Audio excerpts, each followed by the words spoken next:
Shazam! Welcome to another edition of the Dinner Club Jamboree, and I am very pleased to have some of the usual suspects with me. We've got Raven, Brian, and Kazoom. I always get the backwards. Anyway, how y'all doing? Good.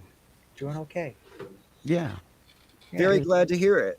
Well, since the last time we've gotten together to do this sort of thing, I've been very busy in California looking after my mom, which is why I don't normally have any privacy. But right now I'm actually outdoors, even though I still have my studio background. So hopefully, maybe we'll be able to do this on Sundays for a while. We'll see. Anyway, but my time is obviously going to be limited. I take it from what we said before we went on live that it's going to be limited for some of y'all as well. So, and since we got together this way previously, Roe versus Wade has been overturned. The fascism is definitely conspicuously on the rise.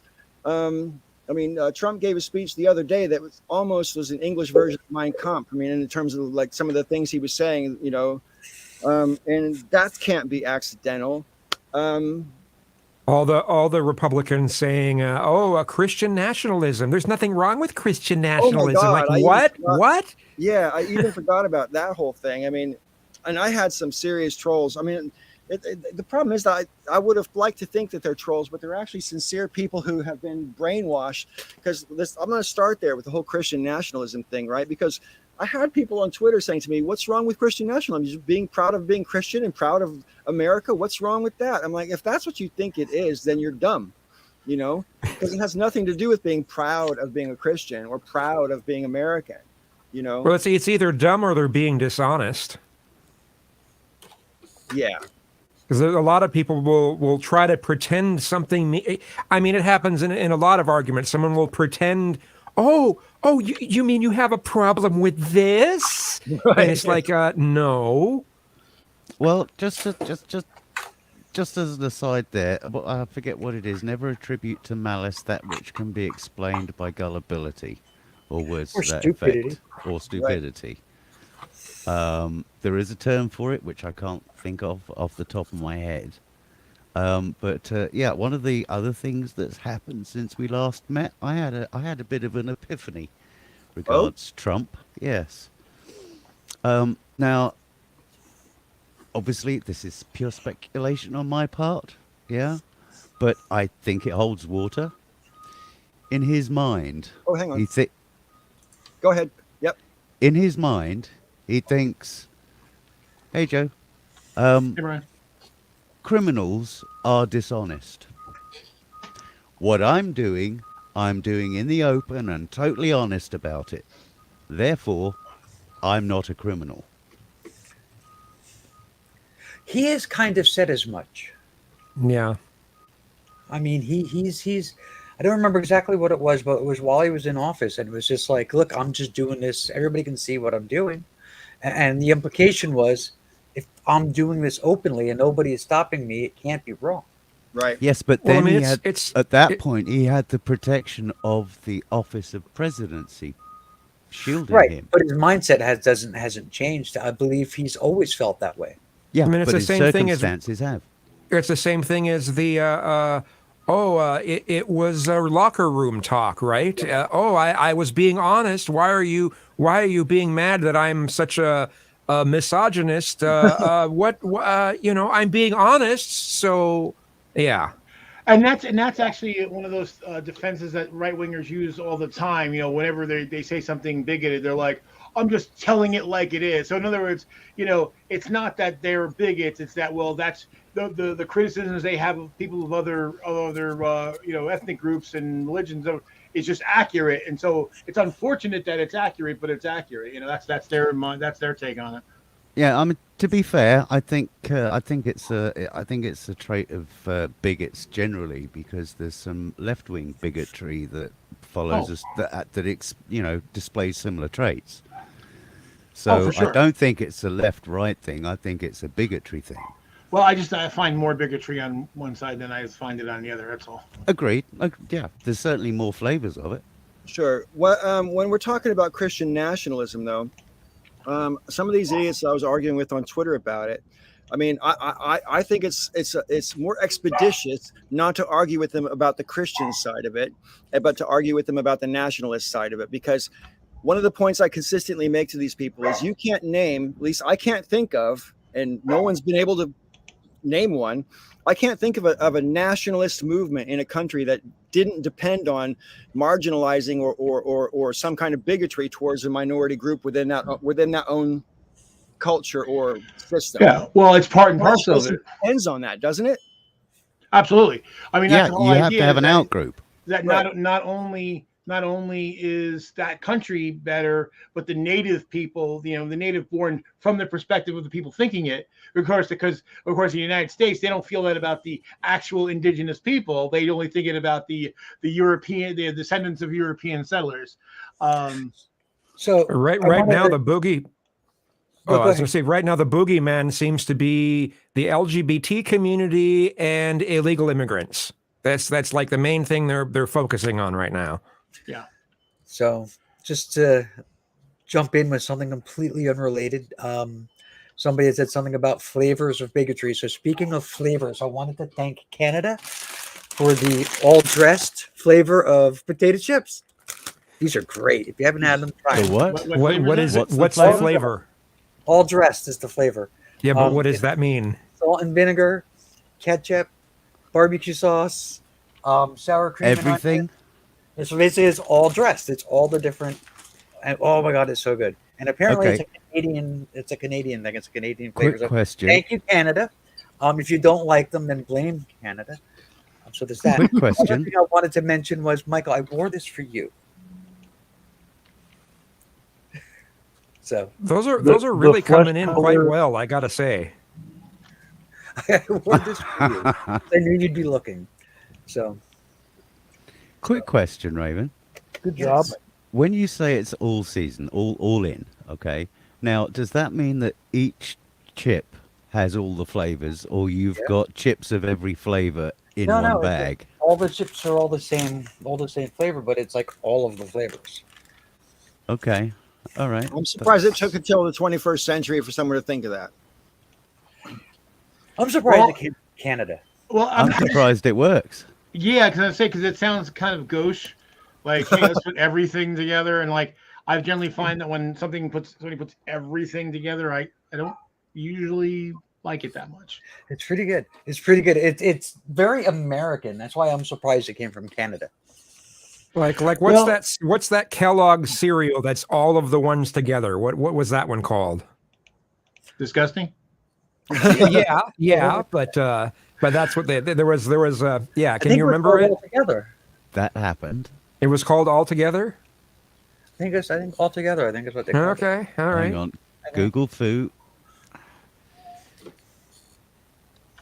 Hey, Jonah. So, do we remember what we were talking about before? We were talking about Christian Nationalism. Okay, so the whole thing with nationalism, right? Why? You guys were saying, right? They need an out group, right? Because you can't define your group as the national. We represent the country, right? We are the real Americans unless you identify a group to go after. And considering they're Christian nationalists, well, that makes it really easy. LGBT people. Well, and I mean, I don't know. I guess I'm just too optimistic because I had thought after marriage equality passed a few years ago that we might have turned a corner, but these people are determined to turn the corner all the way back around, and they want it to be a corkscrew. And like, honestly, where we're going back just like over the same shit again, and like actually worse because I don't know. I mean, Oh, it's I can't far imagine- far worse. It's gonna get a lot worse. It's gonna get a lot feels worse before worse, it gets better. Well, I'm the not thing- even in the target group, but it feels worse to me.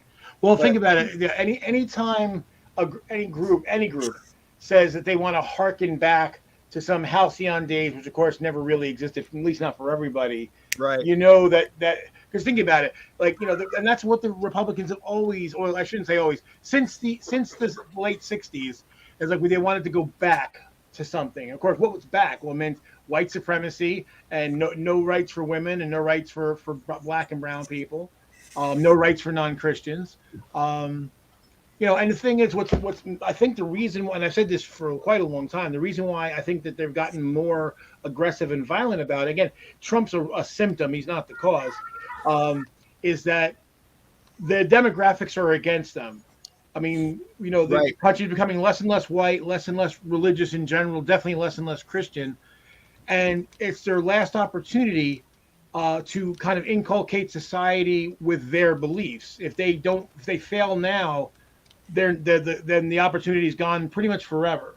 The thing about that point that I agree with you, by the way, but the thing about that point that I find interesting is there's literally right now an entire generation of young people who don't know anything but a crazy Republican Party. Right. First-time voters have never known anything different than this shit that's going on. Yeah. Michael, So, how you doing? Doing pretty good. Everybody coming through okay? Yeah, Yes, you're all right. yes, you are. Just wanted to make sure. I'm filming on my potato, that's why. Okay. Filming on your potato.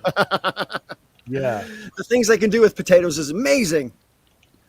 Speaking of potatoes and doing things with potatoes, I've been making potato salad just recently. And according to my lady wife, it's the best potato salad in the world. Wow. And I was just wondering if any of you know what the secret to the perfect potato salad is. Because this might be a learning moment for everybody on the dinner club. The potatoes have to be hot when you make the salad, otherwise it's slimy. How's that? Okay, that's an interesting take. Sour cream. Red Okay. potatoes. Okay. Yeah. Mike? Copious amounts of mayonnaise and raisins and walnut. No raisins and walnuts. What? You're so Caucasian with the raisins. Hey, Cannon, keep your bland ass to potato salad to yourself. Okay. All right. Now, I'm going to throw something at you. Whatever else you do to make your potato salad, may I suggest one thing, and you'll see the difference immediately. When you're selecting your potatoes, get new potatoes. Right. The first ones from the season. You'll Yeah, find really. your salad is crisper, it tastes cleaner, it doesn't melt into the mayonnaise as much. And if you boil your potatoes with a little sprig of mint, you'll also get a cool flush of your taste buds anyway as you eat the salad. Mint. But the hint of mint, it just cleanses the palate with every mouthful. Nice. That's new.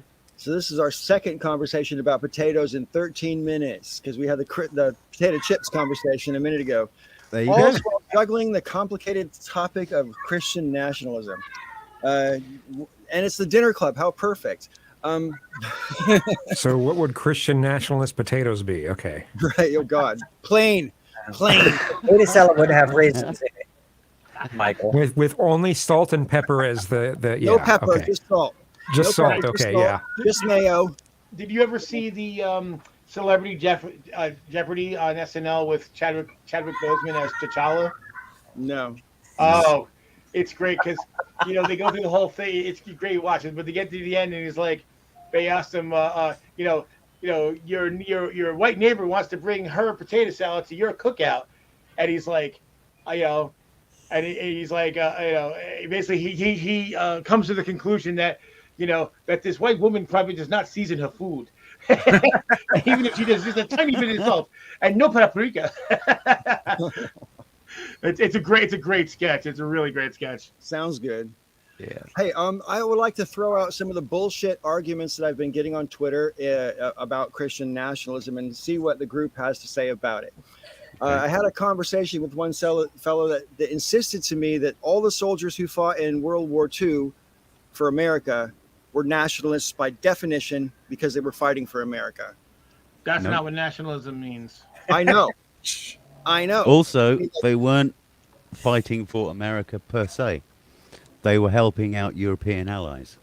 That was one of my points. Because we were talking in that instance about the theater in Europe at the time, and so Yeah.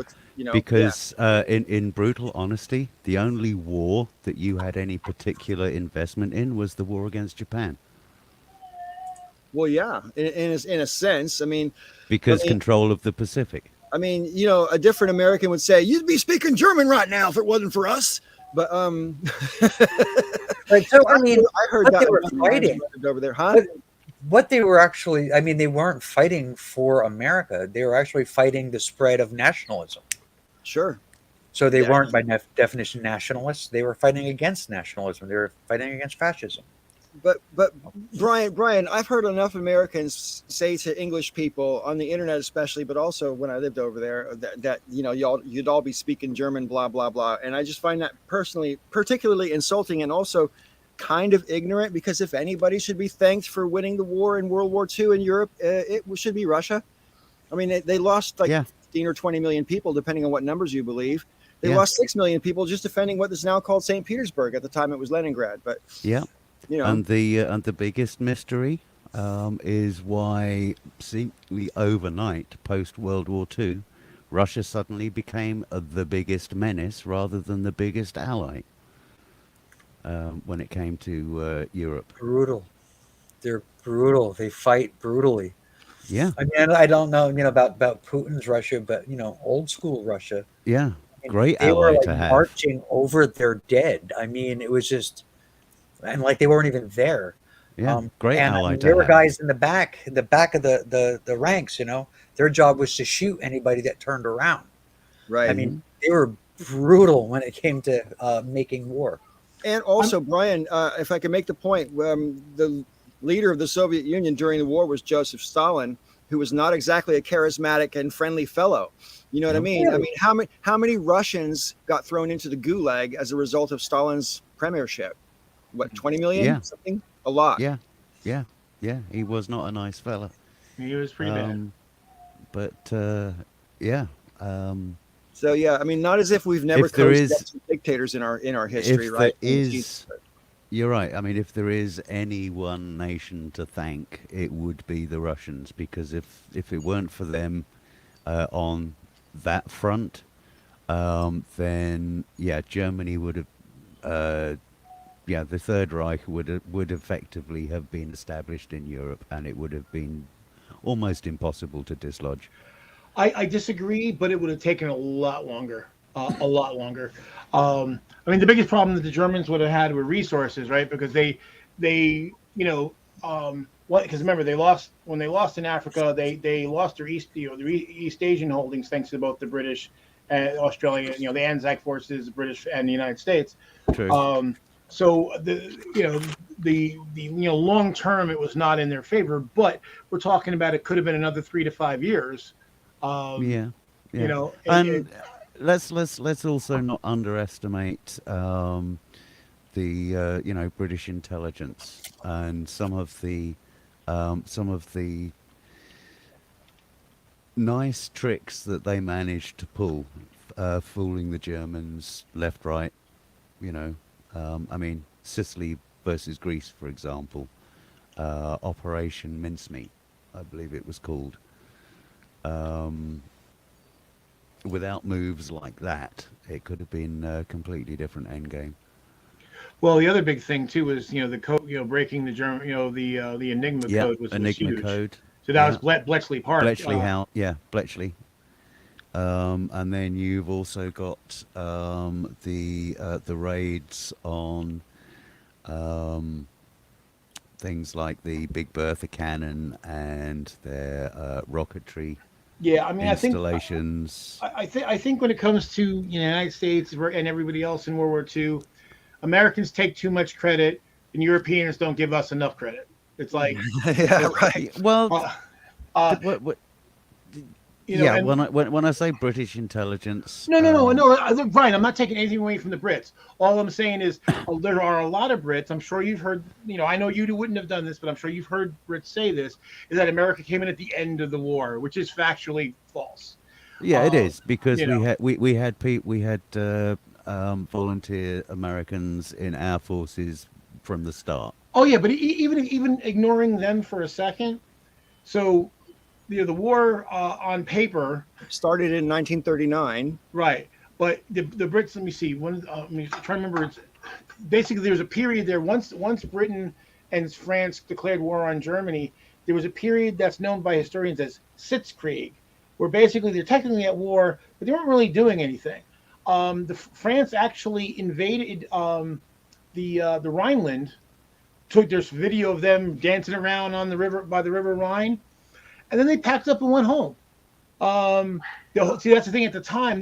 This was after the Russians were basically getting prepared to attack. Sorry, the Germans were getting prepared to attack Russia. They had nothing to speak of in the West. If the Allies had pushed, again, things might have gone differently.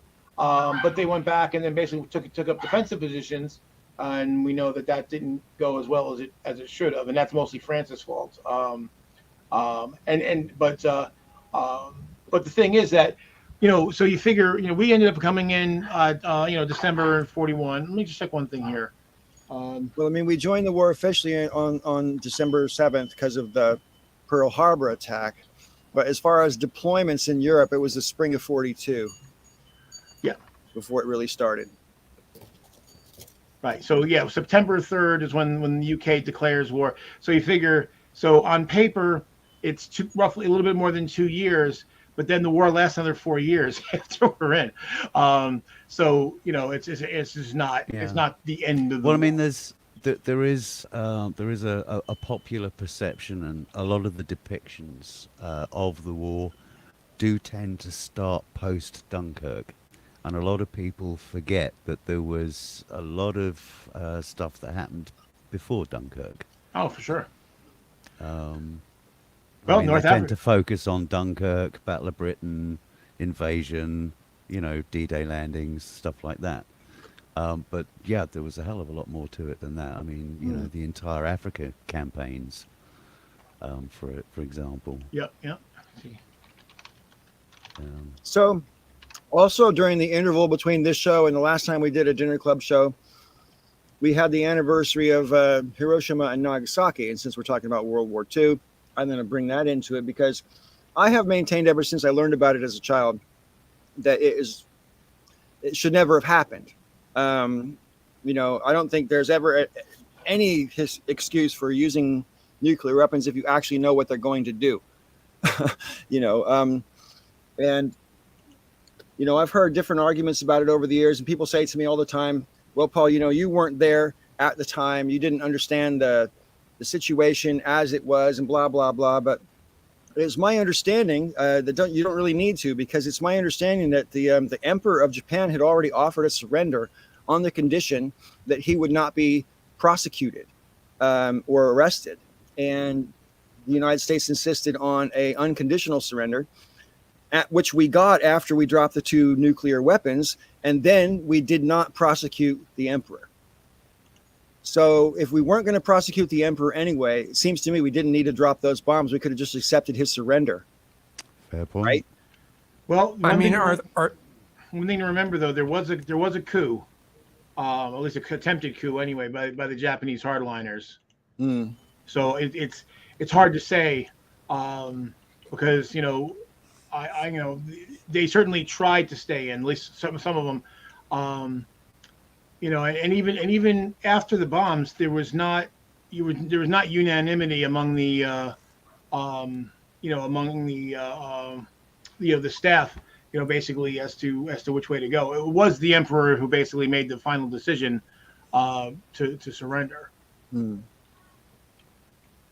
Now, the other thing too is the other thing also about it is that I've heard, and I think there's probably some credibility to this, is that it was also in part to ward off Russia. Right. Well, just sort of to announce to the world as well, I suppose. And to me, that's not a good excuse to kill 250,000 people. But, I think that was part of the thinking, wrong though it may have been. Also, as you said in your preamble, if you know what it's going to do. And that's one of the things that wasn't known. It was yeah, you had theoretical models, but until you actually do something, then you don't know. Well, I mean, I it's mean, a how We very, many are how it's a many very people do point. you? we're just lucky that it was, a hydrogen bomb with a relatively small yield. Very No, small for fine standards. hydrogen bomb didn't come out till 49. Right? Yeah, that I wasn't a mean, Sorry, hydrogen bomb. It wasn't a hydrogen bomb. my mistake. how My many mistake. people do you think aren't aware of how destructive nuclear weapons are? Nowadays, I don't nobody. know how many people are 5 years old or under. I mean, So Yeah, no, I just had to ask that. So yeah. because Nowadays, the way you were nobody. mentioning it earlier was like, well, if you understand how nuclear weapons have an effect on things, it's just like, well, how many people don't understand that? I So Well, suppose at the so because time, from my point of view, oh, sorry, real quickly. I mean, like they definitely knew the destructive effect of the bomb. I don't think they had any clue about the effect on human beings because it had never been tested. So, Right. Exactly. like the after okay, effects, the long-term cancers and deformities and chunks of flesh falling off and everything that happened to those poor Japanese people that did survive the blast. You know, yeah, seriously, Green Machine, nuclear winters, probably is the worst part. Like I couldn't imagine wanting to survive a nuclear war oh because yeah, your life after that is just absolute hell, and you will die from the effects of the radiation most likely anyway. Yeah, if it does go down, I've long held, even back in the Cold War days, and it's kind of sickening in a way to find myself again having to put myself into that mindset. But if it does go off, the best strategy is to get a good vantage point and go out in a flash. right, absolutely. My friends and I used to talk about this all the way through high school, and then shortly after high school, I talk about it with a different set of friends, and I literally never met anybody who thought surviving was a great idea. Um, and everybody just had different versions of what you said, Brian. How would they want to watch it happen, and they would hope to die while it happened? I used to say I'd hope it go off over my head because I'd be incinerated so fast I wouldn't even know it was happening. You're there and then you're not. You know, Yeah. And it's then I learnt the other day they did tests. I can't remember what decade, but they did air bursts above. There was the famous one where they did it above Five Guys at Ground Zero, and they did an air burst, and it there was absolutely nothing got through to them because blast was so high. right. I mean, the bombs in Hiroshima and Nagasaki were airbursts, and typically nuclear weapons are designed to burst above ground because that way the explosive force is a spherical explosive force instead of some of it being absorbed by the ground. So it's actually much more destructive to explode the bomb 1,000 feet or 1,200 feet in the air, Yeah, and but that this way was high you altitude. get a full spread. Oh, high altitude. This was high altitude, and it was demonstrations to show taking out nuclear bombers. Mm, The point being that at that time the threat was in air delivered bombs rather than cruise missiles and rockets and right, things like right. that. So yeah, I think it would probably have been 50s. I would have thought. And the other thing I learnt as well, if you take a satellite view of the Nevada desert, you quickly lose count of how many actual rings there are where there were test detonations. Mm. Yeah, wow, I haven't thought about that. There's a whole generation of people who I think underestimate the actual horror of nuclear weapons because of video games, because there's a whole bunch of post-apocalyptic video games, right? And it sort of makes survival like that's the game, isn't it? This is how you survive in the post-apocalypse or whatever. Yeah, although they kind of distort things in both directions because on the one hand, the destruction would be far worse, but the thing is, and we actually know this, is that the um like in the Fallout series, it's 200 years later and there's still like mass irradiation. That really wouldn't be the case because the radiation from nuclear weapons is actually stuff that has mostly stuff with short half lives.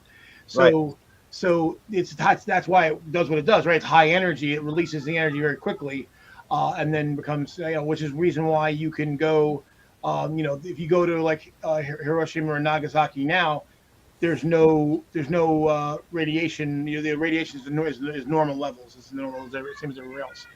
Um, but on the other hand, there would be a lot less intact than a lot of games imply. I'm just going to put this comment up because it's funny as hell. It doesn't necessarily relate to the Yeah. conversation, But it kind of does in a way, because a lot of these post-apocalyptic games do involve running around shooting zombies. right. I completely disagree with his assessment, though. You would. Contrarian. So I'm going to do it real quick here, because I don't know if anybody could have predicted that the backlash to reversing Roe versus Wade was going to be so beneficial to the Democrats, apparently beneficial, because they're way up in the polls against Republicans for the upcoming midterms, which, a lot can happen in 2.5 months. Fair enough. But, basically it's right now it's for the Democrats to screw up, because they are on the right track in terms of public perception. I think the Republicans completely overestimated because they have such a fervent base that is like 25 or 30% of rabid anti-abortion people. They thought that there must be an equal number of people who aren't quite so rabid about it, but there's nowhere near. I disagree. No, I think there's going to be a red wave this November. I really seriously do. When I say red wave, I mean Republican wave. I mean, Right. I Voter registration applications and just in general in all 50 states is through the roof with women registering to vote. Right. I think there's a lot of women out there that either never really paid attention or just didn't vote, who are Or they now thought it was never going to happen.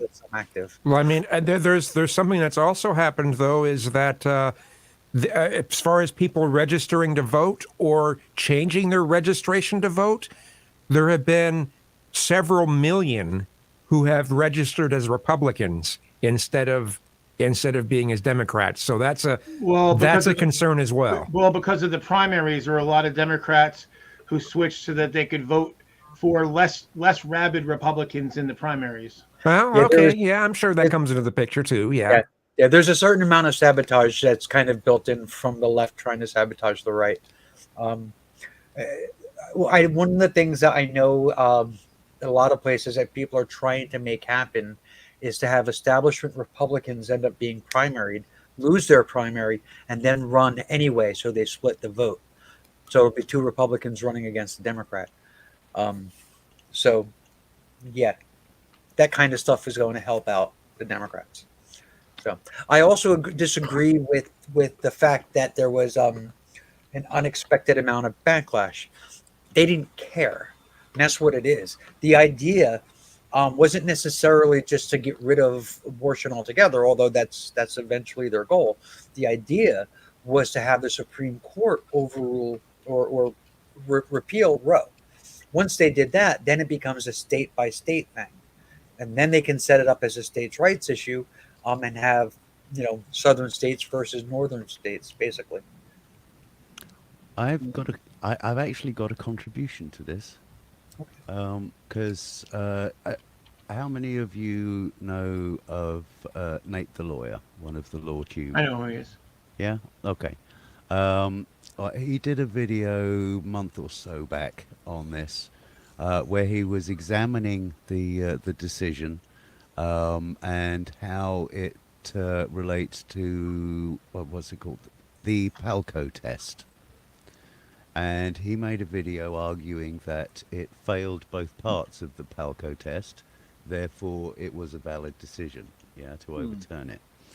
Now, I left a comment challenging that, which he actually put a little heart on. So I think I struck a nerve with him, but I'd just like to run this past you guys for comment and observation and feedback and opinion. Okay? Um, I'm neither a US citizen nor schooled in US law, and I'm not entirely convinced that Roe does fail the second part of the Palco test. From my understanding of your Bill of Rights, the entire point of that document, as well as your Declaration of Independence, is is to secure rights as a nation, no less, Yeah, I mean, to basically, both self-determination and bodily autonomy in an effort to free yourselves from the shackles of British colonialism. As such, these would be, quote, enumerated rights enshrined within your constitutional documents, and therefore, quote, implicit in the concept of ordered liberty, and therefore passes the second test as it is, in fact, quote, somehow implicit in the constitutional text, unquote. I would suggest that the following passage from the Declaration of Independence implicitly secures both self-determination and bodily autonomy within its wording. Quote, we hold these truths to be self-evident, that all men are created equal, that they are endowed by their Creator with certain unalienable rights, that among these are life, liberty, and the pursuit of happiness, unquote. I would also go so far as to suggest that this also meets the requirements for passing the first test, by virtue of the entire declaration itself as a founding document explicitly claims the rights of self-determination and bodily autonomy for the entire nation, with all persons within it created equal and thus endowed of these same principal rights, and as such is indeed, quote, so rooted in the traditions and conscience of our people as to be ranked as fundamental. So, in my opinion, as a non-US citizen looking in from the outside, Roe versus Wade passes both elements of the Palco test. That's it. That's my comment. What were you going to say, Joe? yeah, when that, and I generally agree with that. The other thing too is that the way that the Bill of Rights are written, and like so the 10th Amendment basically says that the idea behind the 10th Amendment is really that um, it's really that you have maximum rights, right? It's trying to maximize the rights we have, not minimize the rights, maximize the rights. Yeah, my Okay. understanding of the 10th Amendment is basically like, hey, just because it's not mentioned in this document doesn't mean you don't have the right to it. You have the Exactly. right to it unless it's outlawed by legislation. Exactly, exactly. Specifically, yeah. Specifically, right, and then still can't violate any of the amendments or anywhere else in the Constitution. And that's the thing, and that's why the 14th Amendment was so important, because before the 14th Amendment, technically speaking, the Constitution only applied to federal law and not to state law, so that states could basically say, well, even if there was a federal prohibition against, well, like the First Amendment basically says, effectively says you can't establish a religion, but there was nothing stopping a state from, state legislators from establishing a religion. So then the 14th Amendment says, no, everything that the federal government is bound by, the state governments are bound by as well. The funny part about it is the right wing hates the 14th Amendment for some bizarre reason. Yeah, it's because of the citizenship part of it. Yeah. Because it makes the difference between persons and citizens, and therefore they cannot argue that people who are visiting America don't have rights. Although they do try to make that argument all the time. Right. But the funny thing is that if the 14th Amendment didn't apply to the states, then a state could say no rights to guns. They could literally say outlaw guns, because it's like, right, if the Right. Second Amendment only applies to the feds, New Jersey could say fuck y'all, no guns for you. Another thing, though, I mean, that was that you had based a lot of your argument, and I agree with your argument completely, but a lot of your argument is based on the Declaration of Independence. Well, it is a founding document. It is a very important document. It doesn't carry any legal weight, unfortunately. So a lot of arguments that are based in the Declaration are kind of, eh. Well, I mean, Is it considered You say constitutional? No.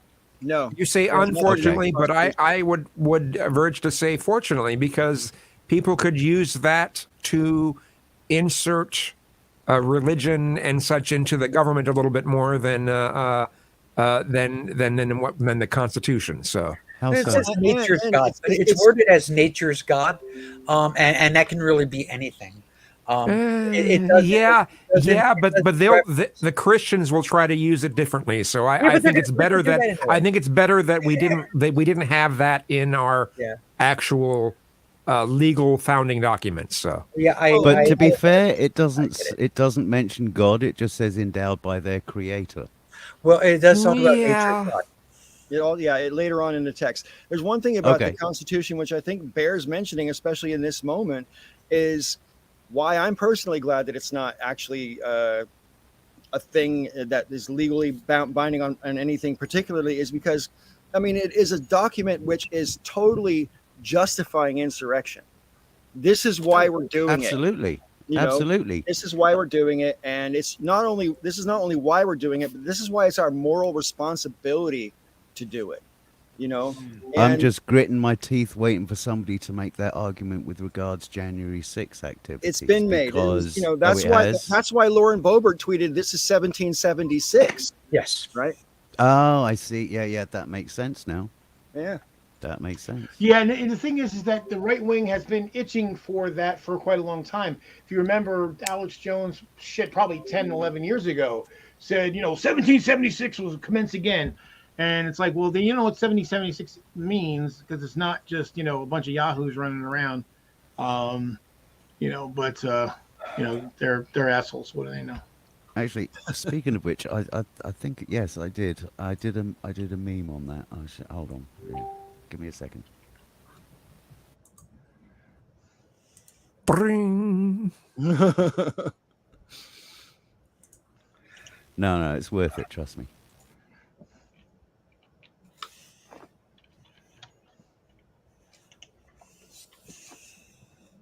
So during this lull, I'm going to bring up something else that I've been paying a minor amount of attention to, but nonetheless, obviously, a few states had primaries recently, one of them being Wyoming, and Liz Cheney lost her seat. Everybody knew that was going to happen. She was hated in Wyoming because all 10 voters are Trumpers, and I make a joke because Wyoming's got practically no people in it, but it's got to suck to be Liz Cheney, because she's like the conservative wet dream policy wise. Yeah. But because of this one position about Trump that she holds, they got rid of her. And there's an awful lot of chit chatter on Twitter and elsewhere that she's going to make a presidential run. And personally, I don't want that to happen because I think it would, if she or her people are calculating that that's going to be more detrimental to Republicans running, I think it's the opposite. I think it would be more detrimental to Democrats. Okay, so here's in a nutshell. It's I see a lot of people on the far left like freaking out about Democrats in general, just kind of patting Liz Cheney on the back, and they don't seem to understand what's going on. That's number one. And number two, the whole running for president thing. It's not there. She's not going to run to win. She's going to run to foil Trump. That's the thinking, is she's going to use that platform as a presidential candidate to educate people about Donald Trump and to continue driving home the January 6th insurrection and his role in it. I think that could be part of it, but if we end up being stuck with Biden again in 2024, then I think even someone like Liz Cheney would have a chance of beating him. Here's the thing. Now, the first thing I had mentioned before, though, was about people on the far left freaking out about the Democrats being nice to Liz Cheney. Here's why they're wrong, in my opinion. Why their freak out is completely unjustified. Democrats aren't saying, "Oh, you're our hero because we love the way you look at the world and your policy positions and blah, blah, blah, blah." What they're saying is, you are one of the few people on your side who is sticking to the rule of law and fighting for the democratic process. And because of that, we want to put you up on a pedestal as the example for the rest of the people in your party. Yeah. And I agree with that assessment. I mean, I agree with that assessment as far as it goes. Yeah, I mean, she's, Is she a piece of shit? Yes. Is she like all in for saving democracy? Yes. So because of that, I'm a fan of saving democracy, and I'm very glad that she's doing good work there. And I actually have watched an awful lot of the live hearings over the past couple of months, and I have to say that she's acquitted herself superbly. I can't take that away from her. Right. See, the thing is, though, I mean, I've heard a lot of people recently say that they, that somehow that Liz Cheney running would hurt Democrats. I'm not seeing it. I'm not seeing it. Well, I think it would only hurt Democrats, Bill. Joe, if she tried to run as an independent or as a third party, then I think it would hurt Democrats. If she, I think, See, no, because I see, think there's a certain amount of anyone- Democrats who would want to vote for someone just because she's a woman, say for example. I don't think there's anybody who is slightly right of center all the way to the left from that whole group. I don't think there's anybody in that group that would vote for Liz Cheney. no. I hope not. Basically, what she would be doing is Republicans who really would rather not vote for a Democrat would vote for her. And you might get a few Democrats crossover, but I don't think it's going to be, enough to actually hurt. I mean, how about if Biden actually runs again? I mean, how about at that point? I don't think it matters. I don't think it matters. Yeah. You don't think a lot of people who are consider themselves Democrats, but they don't like Biden, you don't think they would end up voting for Liz Cheney? A few, but I don't think it's going to be a general problem, no. I couldn't imagine any. I mean, what? You'll get some. I mean, you always get some weird people, but. And oh, by the way, Green Machine, to say Democrats are not on the left is nonsensical. The right, center, and left aren't fixed positions where it's just like this slot and that slot, and this. It's like the political spectrum is a spectrum, and the left is everything from who's a very conservative lefty. Whatever. Joe Manchin. Whoa. That's a hard pill to swallow. It's everything from Joe Manchin, I guess, all the way past Bernie. I mean, it's a spectrum. So Democrats are absolutely on the left. They're just not leftists. Right. Yeah, we need to fix that, but that's another topic. In the American context. No, don't get me started, Brian. I will trounce you on that. Right. But Yeah, you'll give it a good go. I'll grant you that, John. Look, all I got to do is, I mean, when you put forward earlier, was it you? I forget if it was you or if it was Simus about, liberal, that would be this action. I'm like, yeah, the Democrats support all those things. They're not good at getting it done. And so this is the problem I find, with leftists in the U.S. See, what they do is they look at the results and not the process, and they say, oh, well, the Democrats didn't want to do anything. This is like babies, it's like children. Oh, you didn't want it, you didn't do it because you didn't want to. I mean, they're just as bad as Trumpers, quite frankly. Okay, so Biden's platform, right? It was the most progressive platform in the history of this country. Whether he himself is progressive or not is beside the point. His platform was the most progressive platform this country has ever seen. Right. Now, is there a conflation here between progressive and... Can you let Raven finish? Because he knew going in that there was a lot of stuff that he wanted to get done, a lot of things that were on his platform that he wanted to get done that he never would get done. He knew that going in. That's true of every president because of the process of the way our government works.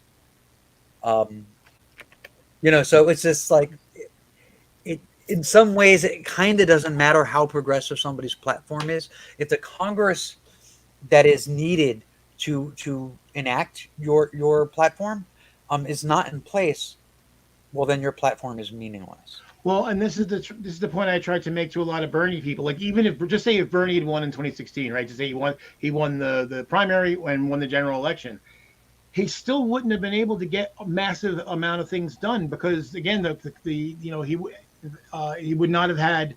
In fact, at the beginning, if you think about it, Trump had the Senate too for the first 2 years.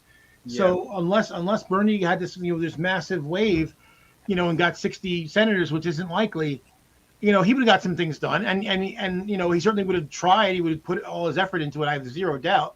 What his ability to get it done is beyond what his. It has nothing to do with his desire to get them done. I mean, Yeah, there's I mean, only so much you can do via executive order, and then the next president can just cancel it. So Right. Right. And I mean, Green Machine, platforms are just words. Look at the actions. Platforms are actually, your plan of action. The actions of the president don't mean a whole lot when it comes to legislation and all that kind of stuff. I mean, Okay, but I'm gonna push back a little bit, Raven. Joe Biden could, with an executive order, cancel student debt. It was on the platform. And he has. That's twice now. So twice. Huge numbers of debt has already been just canceled something yesterday, Paul. Just yesterday. I did not know about yesterday's one. I knew about a previous one, but it didn't go far enough. In the billions of dollars, he already has. But I mean, also, legislation that he has had to work on, like to get it through. I mean, there's like the largest climate change or anti-climate change bill ever in the history of our country has just recently been signed into law. There's tons and tons of shit from his platform that everybody supports that he got through. I mean, people talk about, well, Biden's not doing it. Name what he's not doing. I certainly hope that he doesn't there's have power over, or you're wrong. I certainly hope that there's more pushed into not just canceling student debt, but making it so colleges aren't so, I mean, at least community colleges anyway, aren't so expensive to begin with. So the problem is that as far as community colleges, there's very little that he could do, certainly without legislation. So they're state or county. Yeah, so there would have to be federal legislation, and then that requires Congress. I'm pretty sure what I'm about to say requires Congress, but as far as I know, it hasn't even been tried. But I could be wrong about that, because for the past few months I've been paying not enough attention to the news. So correct me if I'm wrong. But wasn't it a campaign promise, Raven, of Joe Biden's to raise the national minimum wage to $15 an hour? As far as I know, it's still $7.25. No, it's still $7, but there was movement on that. I think it is going. I think it's like one of those things that gets phased in, but I got to double check on that. But I wanted to though the big climate change bill, part of Build Back Better or something like that.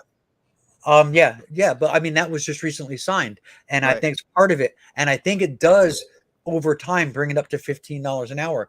But Green Machine's like the big climate change bill is 10% of what we need to do. Yeah, and it's also the largest thing that has ever been done by any country ever in the history of the world. You're going to poo-poo the biggest steps ever taken by any country ever. You're going to like just piss on that? Well, that's unreasonable. That you're asking for the impossible. No other country has done as much, and you're going to be like, well, fuck him. He didn't do enough. Come on. Yeah, this is the problem I have with a lot of particularly political novices. This it's like, because I've actually heard some people that actually wanted AOC to vote against it because it didn't do enough. I'm like, well, where's the fucking logic in that? If we can't get everything, let's get nothing. That's not progressive at all. I mean, progressive. The word progress is right in the fucking word. Yeah, we need it. Because here's the thing that I find that the most frustrating I find about self-labeled progressives. Because again, I don't think any of them are actually fucking progressive. But this all or nothing, again, very childlike thing. It's like, well, if we compromise now, we won't get the thing later. No, that's not how it works. Because I almost think like if we do compromise now, then we won't get the thing later. Again, that's not how compromise works.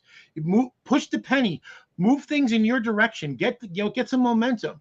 Because what happens is when you move things over, the Overton window, we know this, you move things in a certain direction and people get used to it.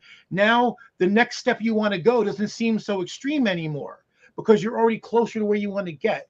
And even just say magic, Bernie wins magical and he throws pixie dust and he gives you everything you wanted. That's still not enough. We still should always be looking for better. Always.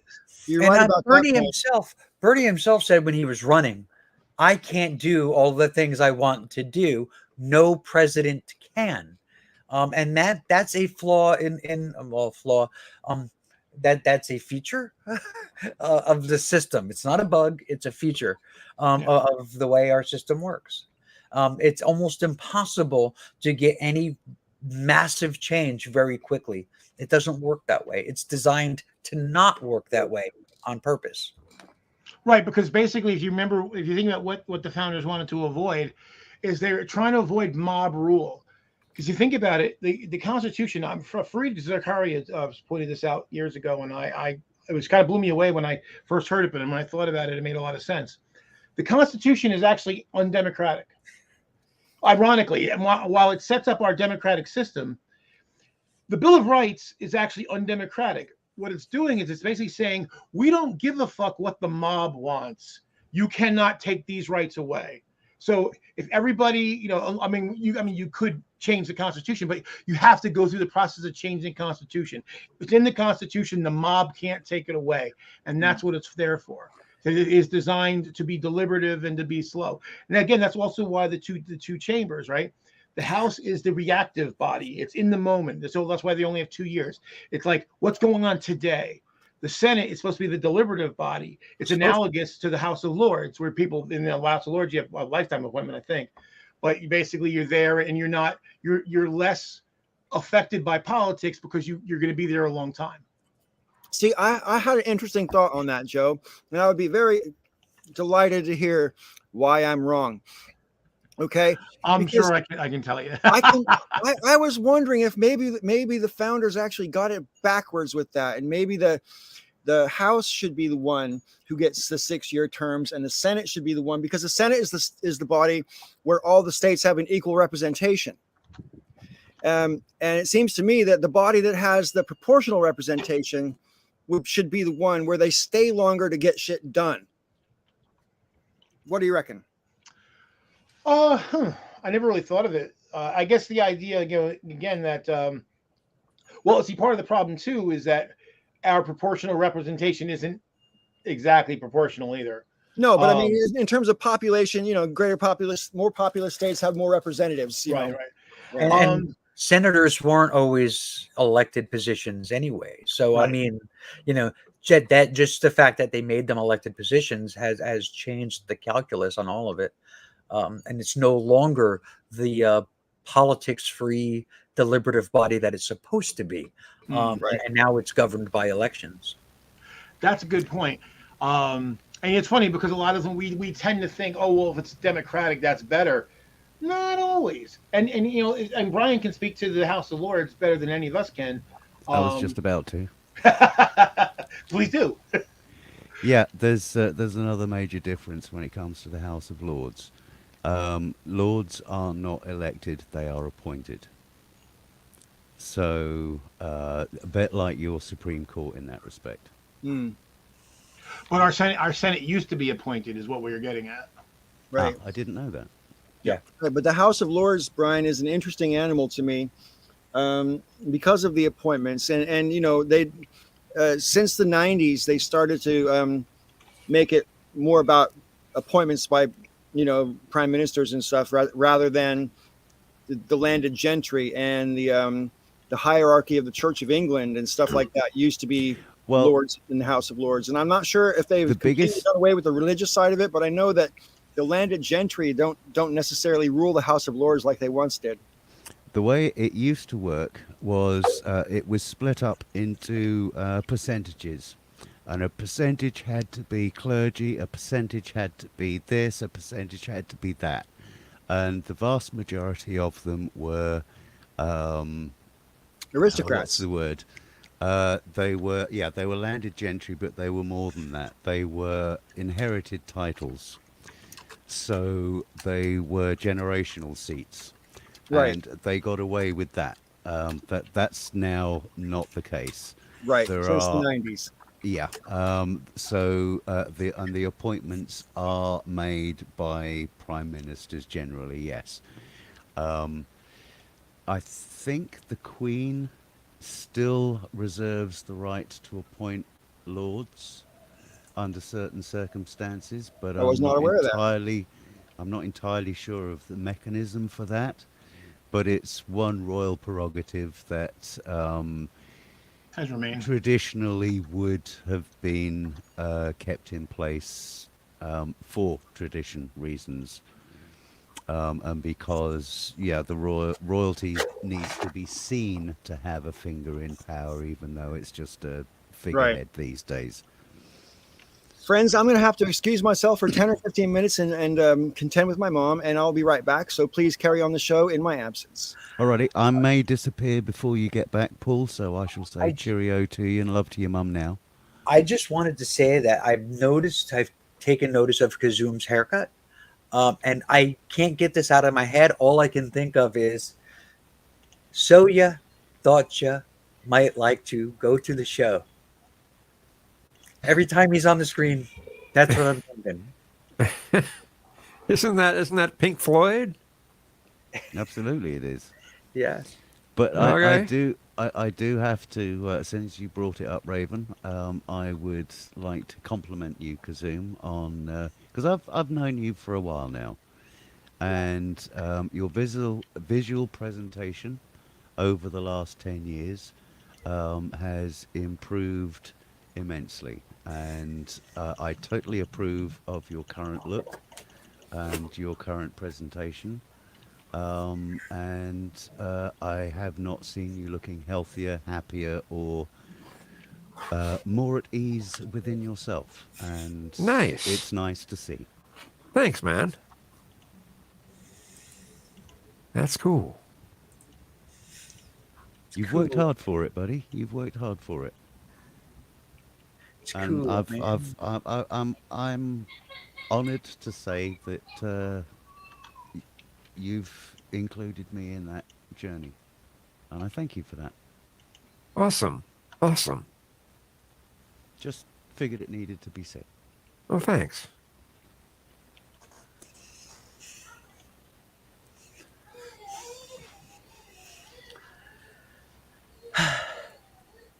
So, how about the Mets?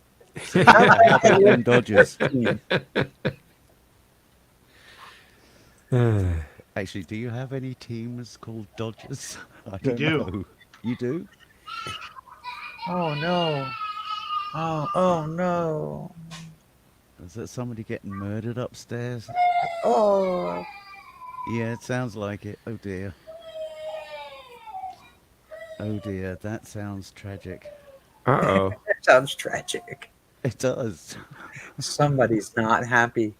So I am leaving the show today at about 8:45.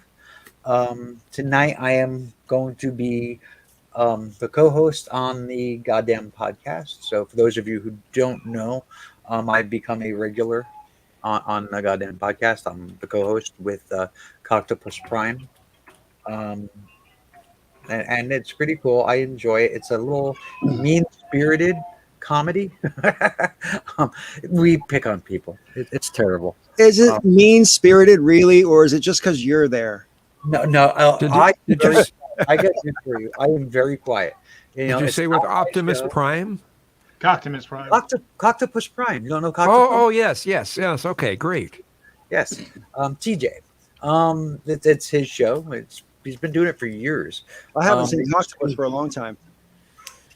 It used to be him in Dark Matter all the time. Now he has only special shows with Dark Matter, and the other shows are with me. How cool. Yeah, well, see, these have gotten me a lot more attention online these days.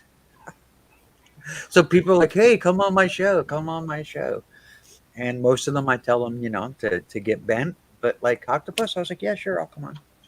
Yeah, how could you say no? Yeah, Good it's for you. Octopus. So I'll be leaving tonight's show about 8:45, so I can do that. All right. Well, I'm going to be leaving right about now because it's been Thanks an for hour. hanging out, Brian. Take care. And, Good yeah, Yeah, I was All the glad to best see to you, you. man. It was really good to see you, man. yeah, good to see you all. And yeah, Good seeing you again, Brian. That's That's why. So this is the second time for today. yeah. Give We've got to X a stop hug. meeting like this, Joe. People will start to talk. Yeah. People start talking. Yeah. Yeah. Give X a hug. All right. Yeah, much Bye. love. And then there were 4. And then then there were 4. And whilst we have a lull, viewers might not know, but I'm looking after my mom in California, and basically she doesn't have much longer.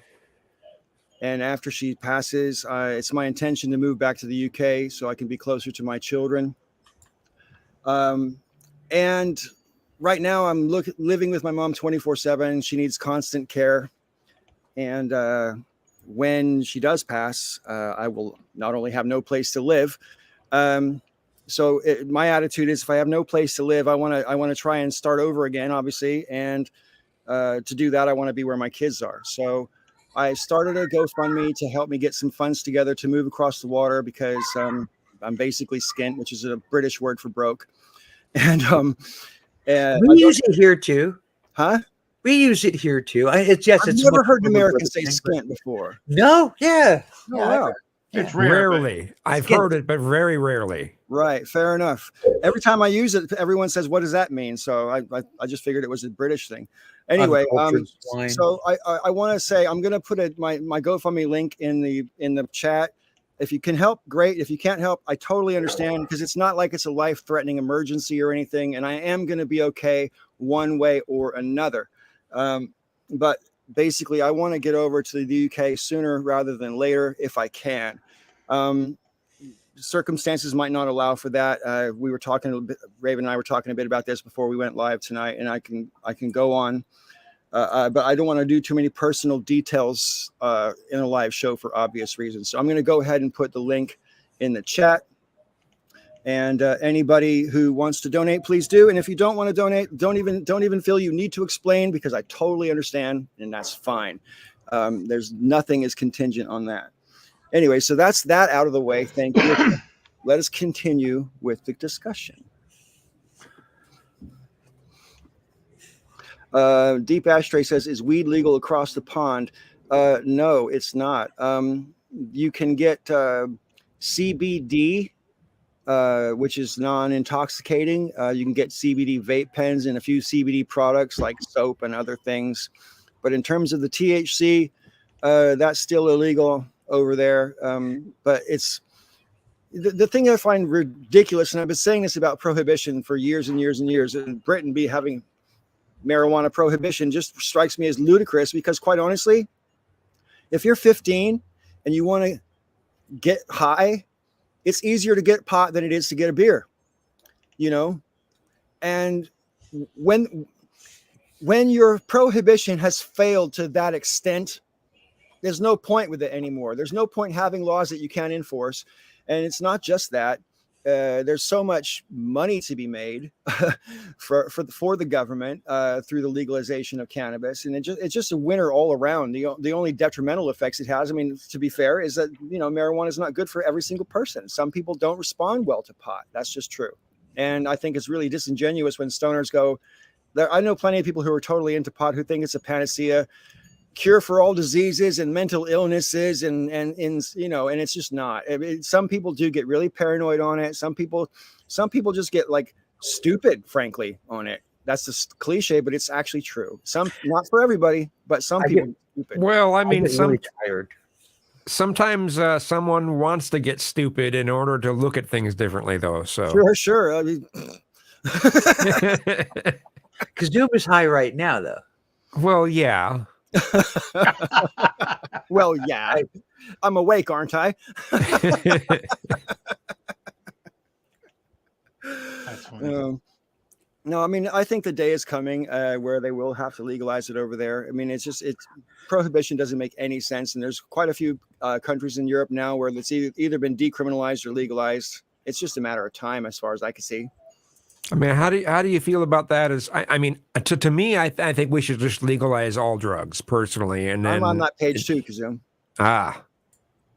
Yeah, I'm on the page that, I mean, and people say, well, what about crocodile or whatever the fuck, which makes your skin fall off or some stupid shit like that. I mean, like, people, if people already take it when it's illegal, they'll take it when it's legal too. But I don't think more people are going to go, oh, I want my skin to fall off. So I think what it happens is because I think it's like a hard drug substitute. And so people take it because they can't afford or can't get the thing they want. And so they take this other stuff, and it has like extremely deleterious effects. Yeah, there's that, but then there's also the element of if something is legal, but it's still taxed, then the money that comes from the taxes for whatever drug that is, that can go towards that tax money can go towards programs to help you get off of them. That's So, exactly what they do in Portugal. They basically, Yeah. instead of treating it as a criminal justice problem, they treat it as a public health problem. Right. And then that's exactly what they do is they use the tax money to help. So, and that's the thing, like Paul said, not everybody who does drugs has a problem. Not everybody will get addicted or have bad things happen. But for those that do, they basically the money from the people who don't have a problem goes to help the people who do have a problem. I like looking at it that way, Joe. I think it's a healthy way to look at it. Yeah. Yeah. I'm with you. And the thing is, and all of this, I mean, like it's just same thing with sex work. I mean, the this thing is like, oh, it can be bad. And the thing is that I remember like seeing this thing that back in like early 1900, like late 1800s, early 1900s, they started making prostitution illegal because supposedly it was protecting the sex workers, right? However, all it's ever done is make them more vulnerable because now you've criminalized. Basically, if you're saying that the sex worker is a victim, you've now criminalized victimhood. Right. Which is insane. And so it's like in France, what they've done now, they kind of regressed. They went from it being decriminalized to now being a John is illegal, but it's not illegal to be a sex worker. Right. But it still creates problems with sex workers. So you're basically criminalizing their customers. Sure. yeah. I mean, I thought they tried that model in Sweden and it didn't work very well. It doesn't work. And the thing is, the idea is, well, they're trying to stop trafficking, but trafficking is already illegal. Right. It's already wrong to traffic people for any purposes. Right. So just go after traffickers then.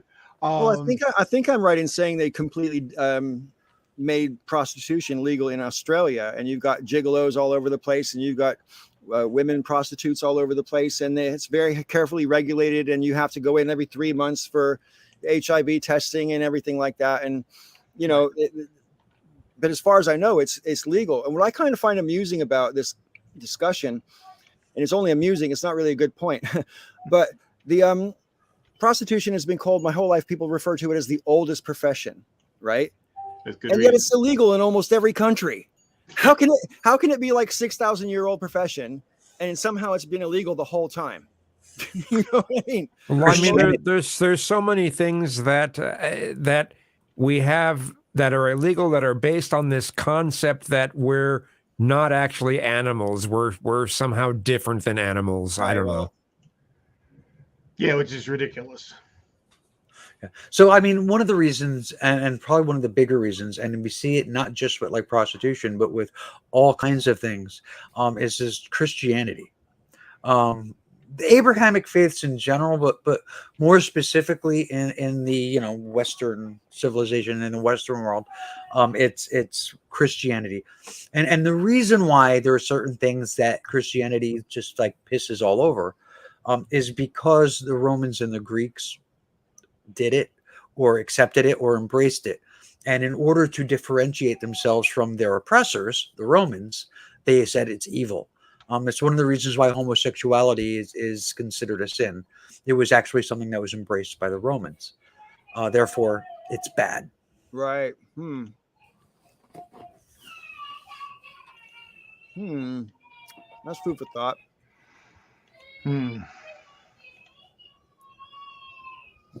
Well, it reminds me of that sketch in The Life of Brian, and you all must know which one I'm talking about. Yeah, where they're talking about, what have the Romans ever done for us? Yeah. Well, what about public health? Yeah. What about the roads? What about the aqueduct? Yeah. Be right back. All right. See you in a second. Yeah. It's like the aqueduct. Education.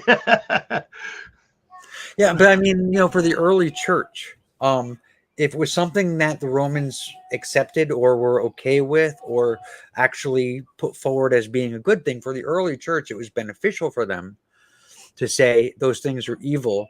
And therefore, if you want to save yourself, you have to join our church. So,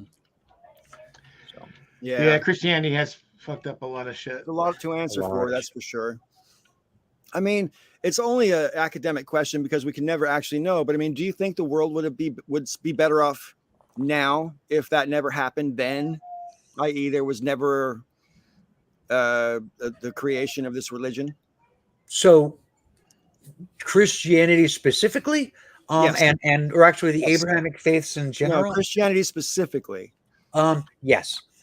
You think the Yes. world would be a I better don't place? think I don't think that the state of, hey, this is a good thing, this never happened, would last a long time, because Islam is actually worse. But yeah. That's why I wanted to broaden it to the Abrahamic faiths. Like if the Abrahamic faiths never came about, the world would most definitely be a better place. That doesn't mean like everything would be great. Right?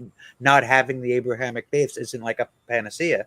I mean, we would still have religions that are fucked up and ridiculous, because We're when you don't people. have answers, right? When you don't have answers to things, you invent them. Yeah. Yeah. I mean, I don't know. Once upon a time, my friend OG Jimbo posited a question on his channel and said, on an alien world, say, for example, if a species developed intelligence, is the development of religion an inevitability? I think so.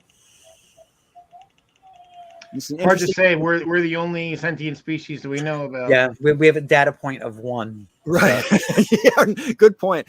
But I mean, like, from my point of view, I mean, it's tempting to go, well, yeah, that's just kind of like a natural aspect of intelligence, to be curious and to try to figure things out. And when you haven't got those answers, you might be tempted to fill in the blank. But then a different species might not have the same capacity. You could be intelligent without having the same capacity for imagination and beyond what's factually obvious. That's where I was just going to go, though, because there are actually other sentient beings on this earth. There are other sapient beings, or at least not in the same avenue of human sapiens, but close.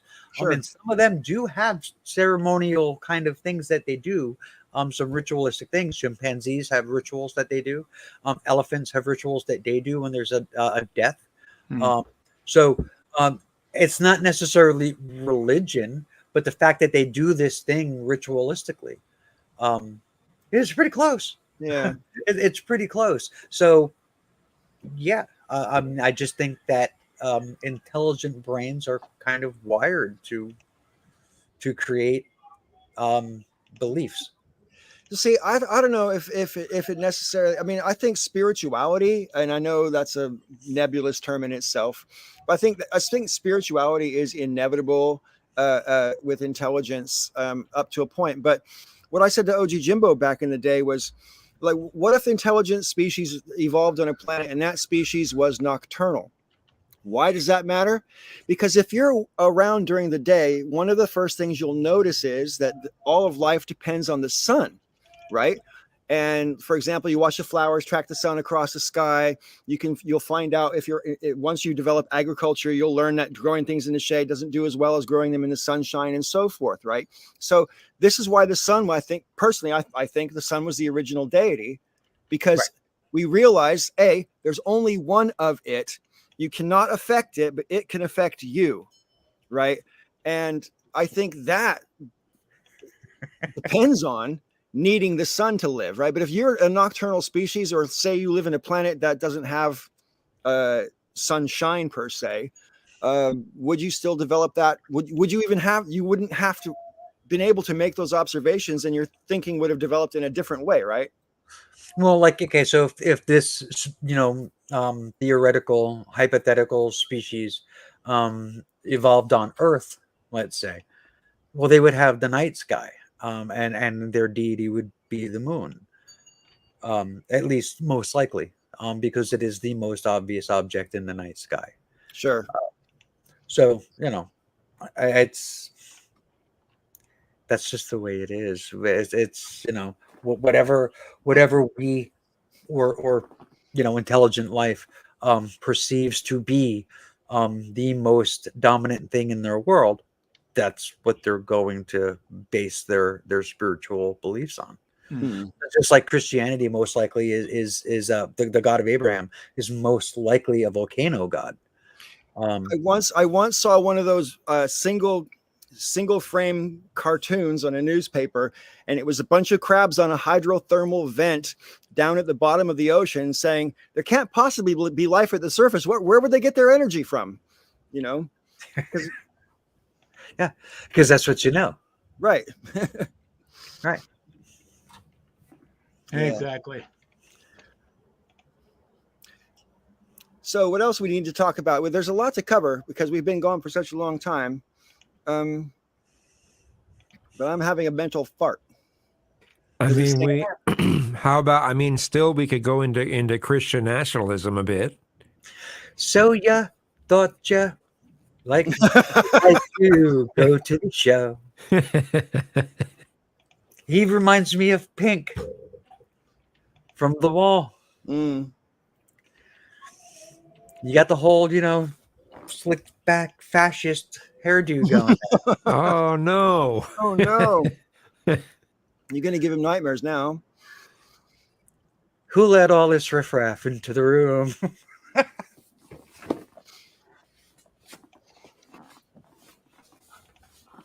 Joe, I'm going to poke you. No, I just really do. I really do sincerely feel that we are headed towards fascism in the next, like in 2024. I seriously do not think that, especially if Biden runs. Okay, what's the sequence of events that will lead to that? What do you mean?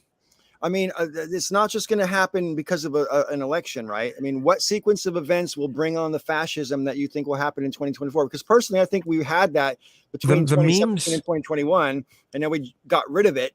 The memes are already flowing. It's especially an anti-LGBT thing, man. And the memes are already flowing. It's nasty. And if you look at sources like libs of TikTok.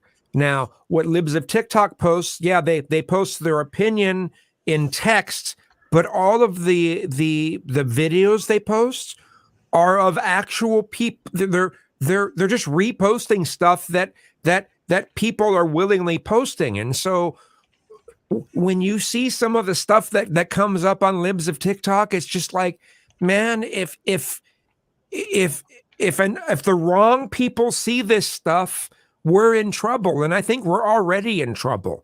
I think we're already in real trouble right now. So what is the stuff that's in these videos? Like, are these conservative? It's basically the notion that teachers are literally teaching ideological mindsets in kindergarten through third grade. Okay, so that has been a talking point of the right for about 240 years, I think. This has to do, like, okay, the notion that people at 5 years old will actually have an understanding enough to know what gender is to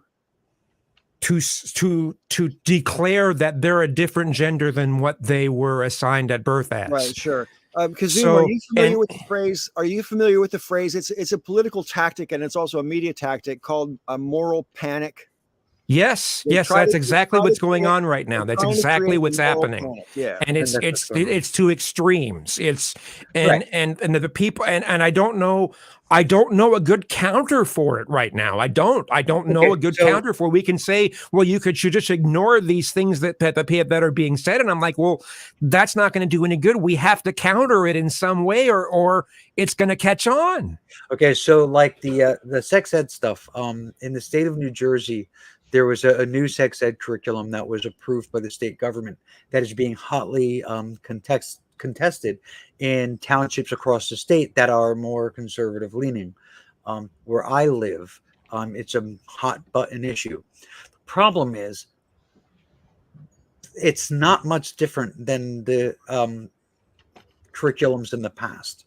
It's not much different at all, but it's being painted as though it's radical and extreme. And that's the thing, is they're intentionally causing a moral panic over nothing. So you had said something about 5-year-olds, right? Knowing their gender and making a declaration of their gender. That's not quite accurate. And 5-year-olds are already taught and have been taught since the beginning of time the differences between boys and girls. this is something that is very normal for children to understand. If you add to that there are people who don't necessarily identify as a boy or a girl, or that they identify as the exact opposite gender than what you see when you look at them, for a child, that's not a huge stretch. And nor is it telling children that they have to declare something, or that they're wrong for thinking a certain way. Sure. It's just kind of, the instruction is kind of like, you're going to know who you are, and when it's time for you to declare, you will.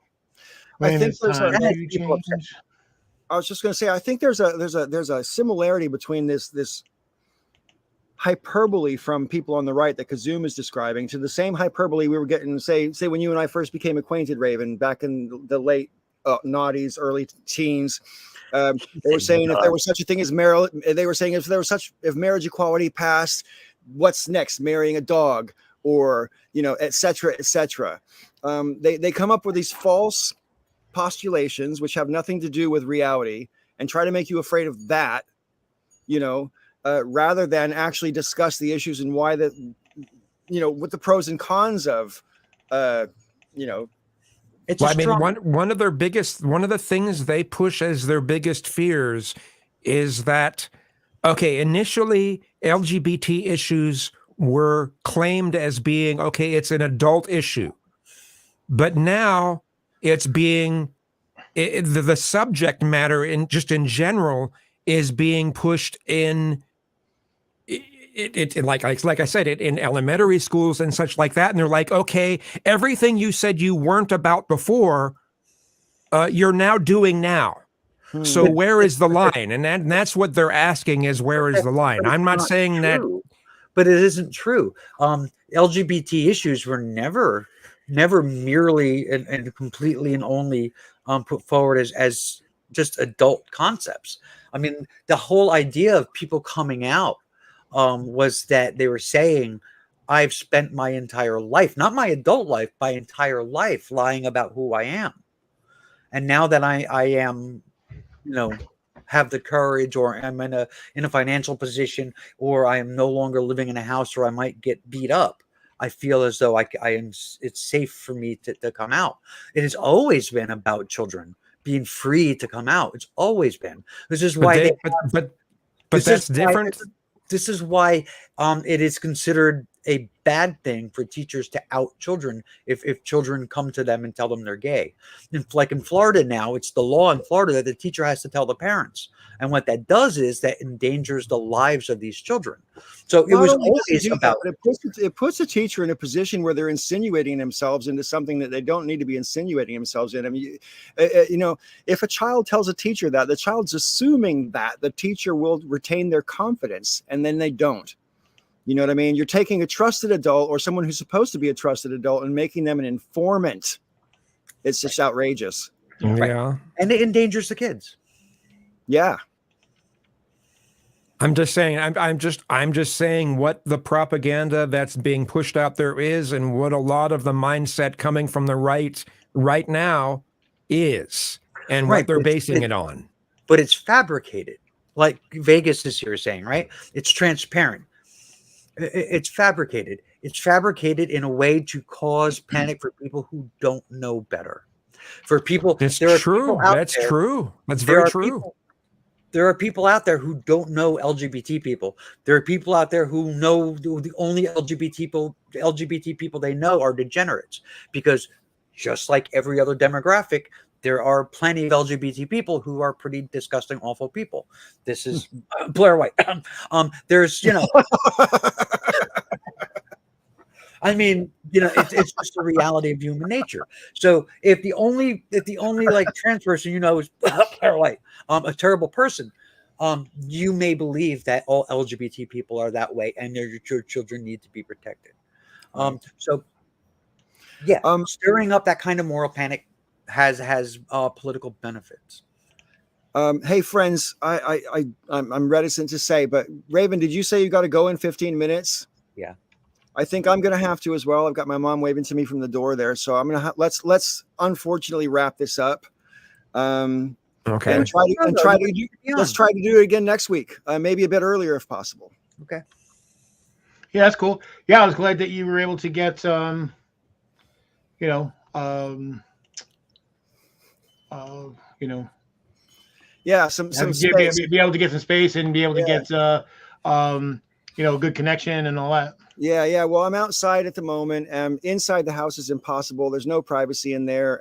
And my mom would, unfortunately, her cognitive function is not such that she could even follow the conversation. So I can't even have her present or not present. It would, if she's not present, it would just disturb her. If she's present, it would just confuse her. So I just have to be away for it. But of course, she needs me a lot. So there we are.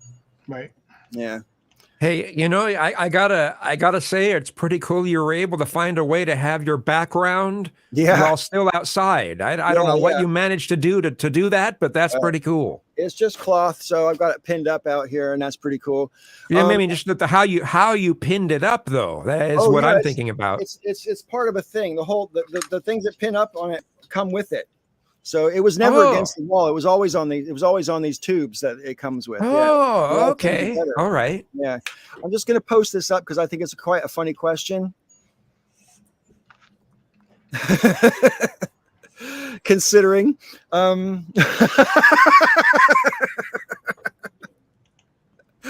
Anyway, and I want to thank, let's have a little after show, as well. But I want to thank everybody on screen for showing up at what, was basically short notice compared to most weeks. I am going to try to do this every week though. And we'll see how it goes. Also, anybody and everybody who has donated to my GoFundMe, I would like to thank you without mentioning your name because I don't want to make you feel uncomfortable, but you know who you are, and I really appreciate it. And we'll talk to you all next week again on The Dinner Club. Wave goodbye, everybody. Bye, everybody. Cool.